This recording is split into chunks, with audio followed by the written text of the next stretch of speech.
নমস্কাৰ, আজিৰ এই ভিডিঅ'টো চাই থকা প্ৰতিজন ব্যক্তিকে মই মোৰ চেনেল লেচন উইথ কুন্তললৈ সকলোকে স্বাগতম জনাইছোঁ। আজি মই আপোনালোকৰ কাৰণে 30টা অতি গুৰুত্বপূৰ্ণ কুৱেশ্যন লৈ আহিছোঁ জুন মাহৰ কাৰেণ্ট এফেয়াৰ্ছৰ ওপৰত। আপোনালোকে সকলোৱে জানে যে সকলো ধৰণৰ পৰীক্ষাত কাৰেণ্ট এফেয়াৰ্ছটো বহুতেই জৰুৰী হয়।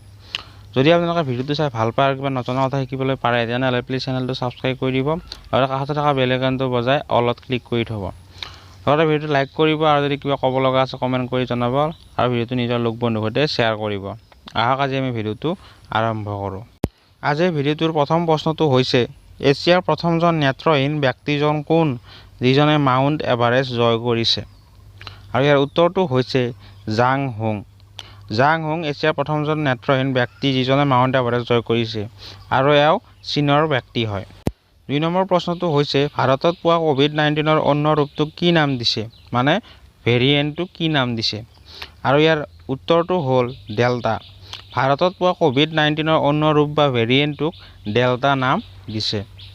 3 নম্বৰ প্ৰশ্নটো হৈছে বিশ্ব চাইকেল দিৱস কেতিয়া পালন কৰা হয়?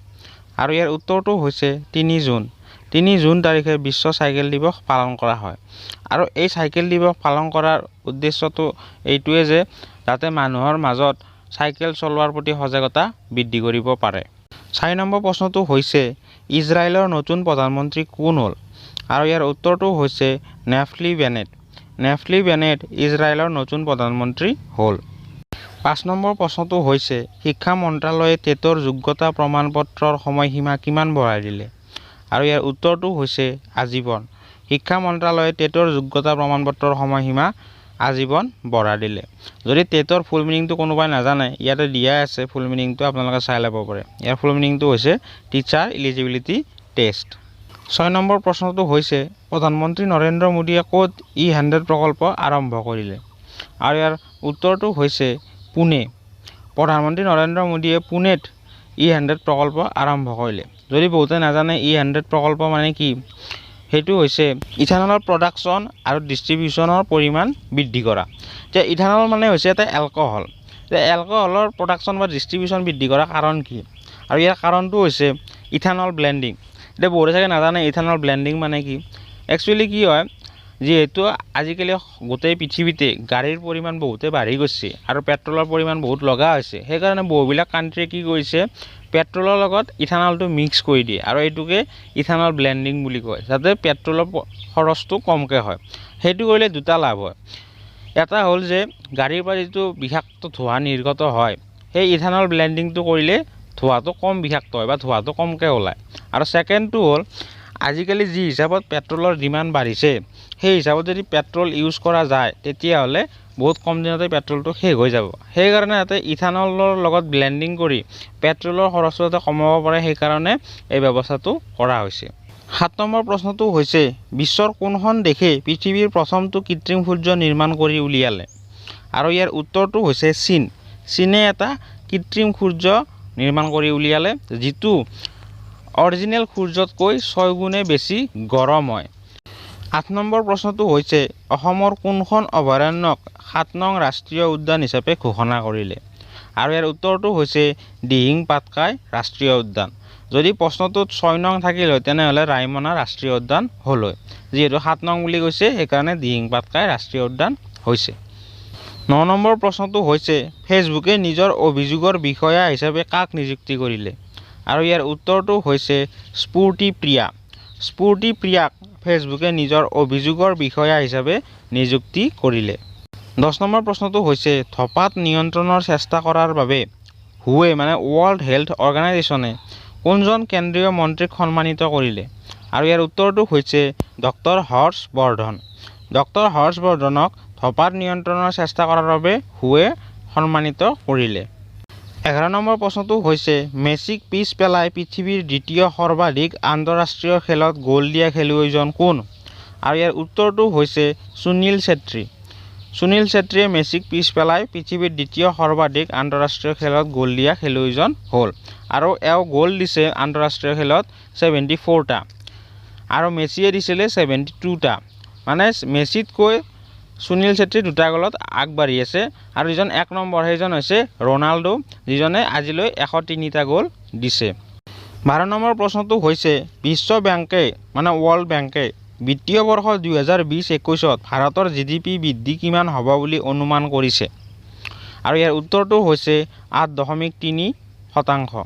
বিশ্ব বেংকে বিত্তীয় বৰ্ষ 2020-21 ভাৰতৰ GDP বৃদ্ধি 8.3% বৃদ্ধি হ'ব বুলি অনুমানহে কৰিছে, এইটো হোৱা নাই, অনুমান কৰিছে। এতিয়া বহুতে হয়তো GDPৰ ফুল মিনিং নাজানিব পাৰে, ইয়াত দিয়া আছে, আপোনালোকে চাই ল'ব পাৰে। আৰু ইয়াৰ ফুল মিনিংটো হৈছে গ্ৰছ ডমেষ্টিক প্ৰডাক্ট। আৰু যিবিলাকে নাজানে GDP মানে একচুৱেলি কি, তেওঁলোকৰ কাৰণে মই ক'ব বিচাৰিম, GDP মানে হৈছে এখন দেশৰ মানুহে যিমান টকা খৰচ কৰে তাক যদি দেশখনৰ টোটেল মানুহৰ দ্বাৰা হৰণ কৰি দিওঁ, যিটো পাম এনচাৰ সেইটোৱে হ'ব সেই দেশখনৰ GDP। 13 নম্বৰ প্ৰশ্নটো হ'ল, কাক ভাৰতৰ নিৰ্বাচন আয়ুক্ত হিচাপে নিযুক্তি কৰা হ'ল? আৰু ইয়াৰ উত্তৰটো হৈছে অনুপ চন্দ্ৰ পাণ্ডে। অনুপ চন্দ্ৰ পাণ্ডেক ভাৰতৰ নিৰ্বাচন আয়ুক্ত হিচাপে নিযুক্তি কৰা হ'ল। 14 নম্বৰ প্ৰশ্নটো হৈছে, বিশ্ব খাদ্য সুৰক্ষা দিৱস কেতিয়া পালন কৰা হয়? আৰু ইয়াৰ উত্তৰটো হৈছে 7 জুন।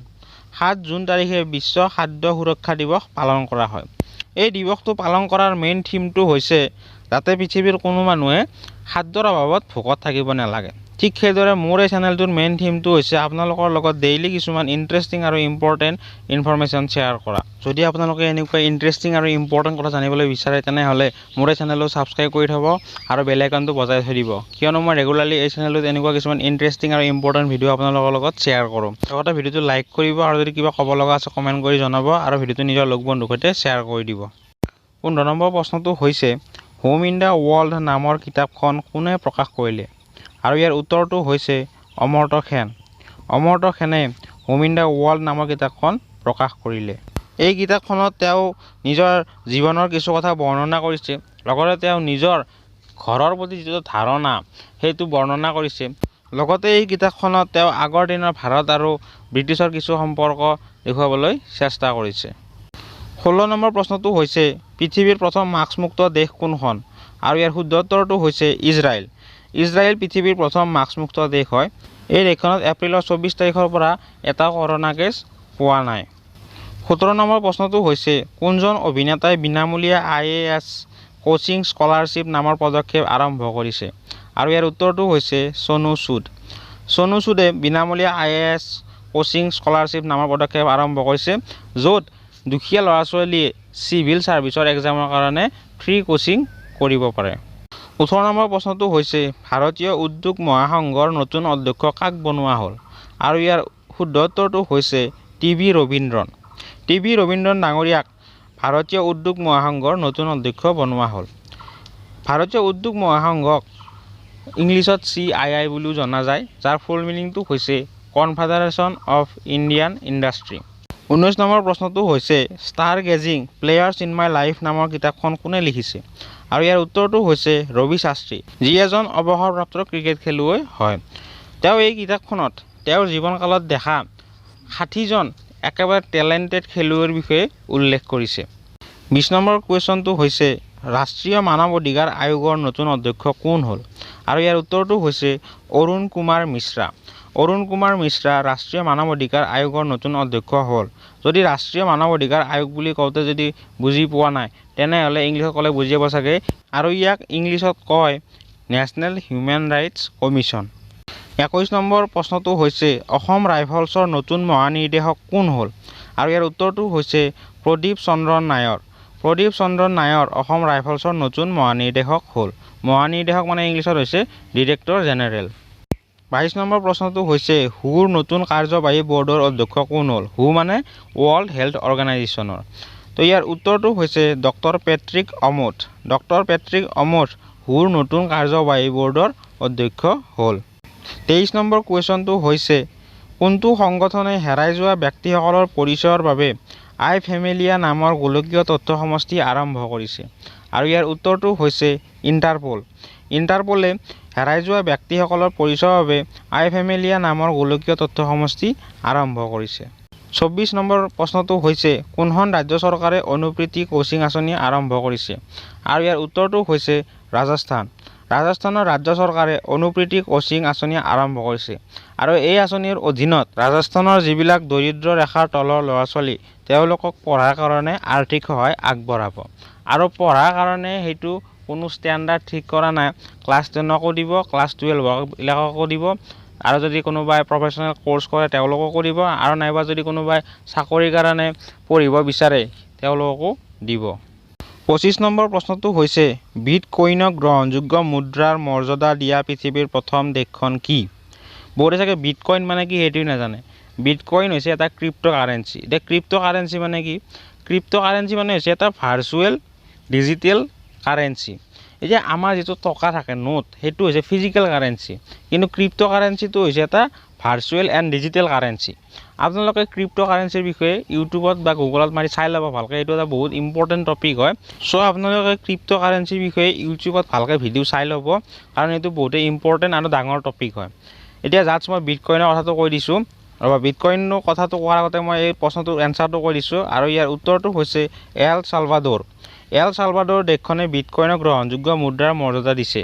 গ্ৰহণযোগ্য মুদ্ৰাৰ মৰ্যাদা মানে কি যেনেকৈ আমি ধৰক এতিয়া যদি দোকানত গৈ নোট এখন দিও তেতিয়ালে আমাক খোৱা বস্তু দিয়ে কিন্তু এওঁলোকে কি কৰিব বিচাৰিছে যে এই বিটকইন দিলে যাতে খোৱা বস্তু বা আমাক যিখিনি বস্তু লাগে সেইখিনি দিয়ে হেতু কৰিব বিচাৰিছে এতিয়া বিটকইন কি কলৱে এটা ক্ৰিপ্টোকাৰেন্সি হয় যিটোৰ মূল্য বৰ্তমান আমাৰ যেটো ইন্ডিয়ান ৰূপী ভ্যালুত চালে এটা বিটকইনত 25 লাখৰ পৰা 26 লাখ ভ্যালু হয় আমাৰ ইন্ডিয়ান ৰূপী 26 নম্বৰ প্ৰশ্নটো হৈছে এনিমিয়া মুক্ত ভাৰত সূচক 2020-21ত শীৰ্ষত কোন আছে আৰু ইয়াৰ উত্তৰটো হৈছে মধ্যপ্ৰদেশ এনিমিয়া মুক্ত ভাৰত সূচক 2020-21ত শীৰ্ষত মধ্যপ্ৰদেশ আছে 27 নম্বৰ প্ৰশ্নটো হৈছে কোনখন ৰাজ্য চৰকাৰে নলেজ ইকনমি মিছন আৰম্ভ কৰিলে আৰু ইয়াৰ উত্তৰটো হৈছে কেৰালাই নলেজ ইকনমি মিছন আৰম্ভ কৰিছে আৰু এই মিছনটো ষ্টাৰ্ট কৰাৰ মুখ্য উদ্দেশ্য এইটোৱে যাতে তেওঁলোকে তাৰ পঢ়া-শুনা থকা ল'ৰা-ছোৱালীসকলক কৰ্মসংস্থাপন দিব পাৰে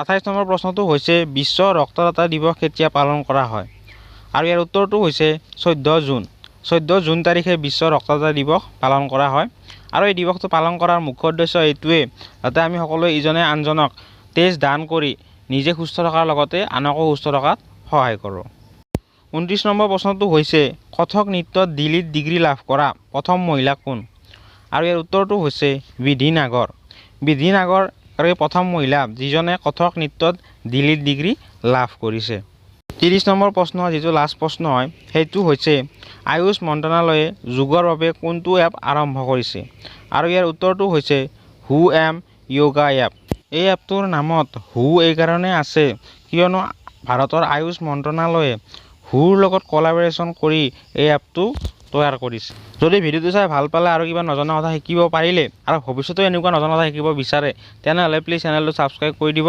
লগতে কাষতে থকা বেলটো বজাই দিব লগতে ভিডিওটো লাইক কৰিব আৰু যদি কিবা ক'ব লগা আছে কমেন্ট কৰি জনাব আৰু ভিডিওটো নিজৰ লগ বন্ধুৰ সৈতে শেয়াৰ কৰি দিব আৰু এটা কথা জনাব মই এতিয়া বৰ্তমান কুৱেশ্যন বিলাক অসমীয়াতে দি আছো অকল যদি আপোনালোকক ইংলিশ আৰু অসমীয়া দুয়োটা ল্যাঙ্গুৱেজতে লাগে তেনেহলে কমেন্ট কৰি জনাব মই নেক্সট ভিডিওৰ পৰা দুয়োটা ল্যাঙ্গুৱেজতে বনাবলৈ চেষ্টা কৰিম আজিলৈ ইমানে ধন্যবাদ